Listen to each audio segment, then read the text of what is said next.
Dieses Rennen gefällt mir aufgrund seiner schönen Länge, des ganz hervorragenden Fundamentes, der sehr guten Klauen aufgrund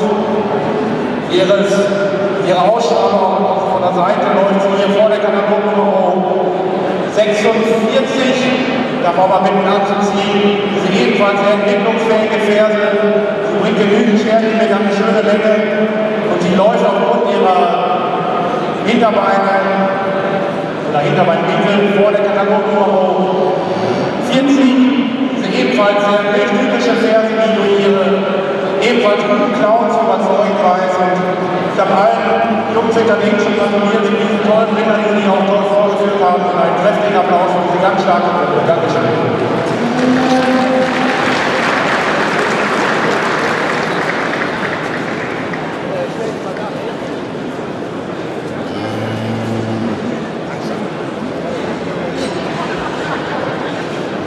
Ja, meine sehr verehrten Damen und Herren, die erste Entscheidung ist hier gefallen, was die Siegerauswahl anbelangt, da die Angler